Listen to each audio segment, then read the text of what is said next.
बाबा यति अद्भुत बाबा हो। एकचोटि बाबा हिमालय पर्वतमा 13 दिनसम्म निर्वस्त भएर ध्यान गरिरहेको थियो। अनि के भयो त? निमोनिया निमोनिया भयो नि त मलाई। त्यो दिन बाबाले थाहा भयो। आजकल त मलाई यो बाबा काम पनि मजै लाग्न छोड्यो हो जितुजी। मान्छेहरू पनि कस्ता कस्ता समस्या लिएर आउँछन् मका।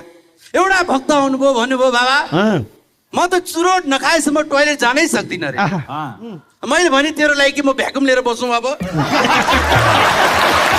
सन्देशजी हाँस्नु होइन त मैले थाहा पाएँ तपाईँ यति दिनदेखि गायब हुनुहुन्थ्यो। हजुर। अनि तपाईँलाई रिदममा फर्किन टाइम त लाग्छ नि।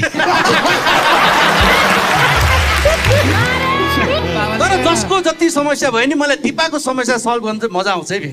राम्रो के समस्या दिपाजी मका आउनु भएको थियो। भन्नुहुन्थ्यो बाबा म त दुब्लाउनै सकिनँ के गरौँ।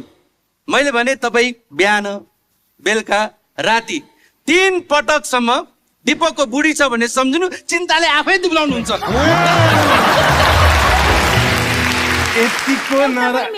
यतिको नराम्रो जोक त मैले आजसम्मै सुनेको थिएन। अब बल्ल थाहा भयो यिनीहरूलाई पैसा किन्न नदिएर रहेछ भने।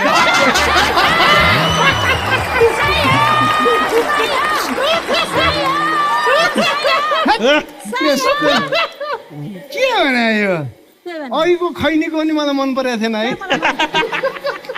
अब हामीले पैसा दिए हाँस्दिए होइन, हामीलाई त हाँस्दिनु भनेर पैसा दिएको छ नि त, त्यही भएर हाँस्दिया हो। बाबा हजुर खेला सुरु गरौँ। होइन मैले त के लेखेकै छैन साँच्ची हो। उहाँले हँसाए मलाई त। उहाँले 5 मिनट धान्दियो भने मलाई आनन्द हुन्छ। तर मैले अघि चाहिँ बाबाले भन्नुभयो बाबा कमेडियन कम बिजनेस